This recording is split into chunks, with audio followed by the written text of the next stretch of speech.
بسم اللہ الرحمن الرحیم۔ محدثین اندلس قسط نمبر 2، ابو سلیمان حبیب بن الولید۔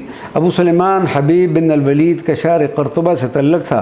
اندلس میں مقیم اپنے وقت کے اساتذہ سے علم حاصل کیا اور پھر اسی مقصد کے لیے مشرق کا بھی سفر اختیار کیا، حج کا فریضہ ادا کیا اور وہاں کے محدثین کی صحبت اختیار فرمائی۔ اندلس واپسی ہوئی تو شائقین علم نے آپ سے استفادہ کیا۔ آپ جامعہ قرطبہ میں ہی مجالس علمی منعقد کرتے اور اس میں احادیث نبی صلی اللہ علیہ وسلم بیان فرمایا کرتے تھے۔ کہا جاتا ہے کہ آپ ایک صاحب کرامات بزرگ بھی تھے۔ قرطبہ کے لوگوں نے آپ سے خوب استفادہ کیا۔ سال 200 ہجری کے کچھ بعد آپ نے انتقال فرمایا۔ ابو محمد عیسیٰ بن دینار الغافقی القرطبی۔ ابو محمد عیسیٰ بن دینار القرطبی ایک علمی و ادبی خاندان کے چشم و چراغ تھے۔ آپ اندلس کے ممتاز عالم و فقیہ تھے۔ اندلس اور بلاد مشرق کے شیوخ کرام سے کسب فیض کیا۔ اہل علم کا اس بات پر اتفاق رہا ہے کہ اندلس میں فقہ مالکی کی اشاعت اور ترویج میں یحییٰ بن یحییٰ اللیثی اور عیسیٰ بن دینار القرطبی بنیادی ستون کی حیثیت رکھتے تھے۔ علی ابن دینار القرطبی نے ابو ابن القاسم سے جو علم حاصل کیا تھا اس کو مرتب و مدون بھی کیا جو 20 کتب پر مشتمل تھا۔ اس کے علاوہ ایک کتاب الہدایہ بھی مرتب کی جو 10 اجزاء پر مشتمل تھی۔ فقہ مالکیہ کا یہ عظیم فقیہ 212 ہجری طلیطلہ میں خالق حقیقی سے جا ملا۔ ابو محمد یحییٰ بن یحییٰ اللیثی القرطبی۔ آپ نے حصول علم کا آغاز اندلس سے کیا، پھر بلاد مشرق کا سفر اختیار کیا۔ حضرت امام مالک سے استفادہ کے لیے 2 بار مدینہ منورہ تشریف لے گئے۔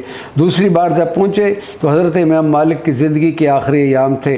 آپ کی موجودگی میں ہی آپ کا انتقال ہوا اور آپ بھی جنازہ میں شریک ہوئے۔ ایک قول کے مطابق آپ 28 سال تک علماء مشرق سے استفادہ کرتے رہے۔ بعد ازاں واپس اندلس تشریف لے آئے۔ حضرت یحییٰ بن یحییٰ امام مالک کے اندلسی روات میں اہم مقام رکھتے تھے۔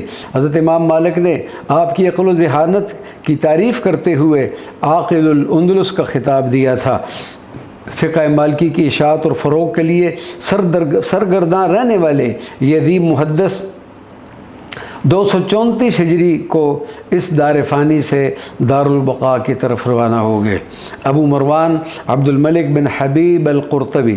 عبد الملک بن حبیب کا سلسلہ نسب صحابی رسول حضرت عباس بن مرد سے ملتا ہے۔ البیرہ سے تعلق تھا لیکن قرطبہ میں سکونت اختیار کر لی تھی۔ اندلس کے شیوخ کبار سے تحصیل علم کیا، پھر مشرق کا سفر تقریباً 210 ہجری میں شروع کیا اور فریضہ حج بھی ادا کیا۔ خلیفہ عبد الرحمن کے زمانے میں فتویٰ کا مدار بالعموم آپ کے قول پر ہوتا تھا۔ علم فقہ پر دسترس کا اعتراف اہل علم نے کیا۔ کئی کتب کے مصنف تھے۔ رمضان 238 ہجری وصال فرمایا۔ ابو زید عبد الرحمن بن ابراہیم القرطبی۔ عبد الرحمن بن ابراہیم القرطبی ابن طارق الفرس کے نام سے مشہور تھے۔ اپنے وقت میں مغرب و مشرق کے شیوخ کرام سے استفادہ کیا۔ ابن فرحون بیان کرتے ہیں کہ آپ کے پاس بہت زیادہ تعداد میں احادیث تھیں۔ قرطبہ کے ممتاز مفتی اور فقیہ بھی رہے۔ کئی کتب بھی تحریر فرمائی۔ آپ کا وصال 258 ہجری میں ہوا۔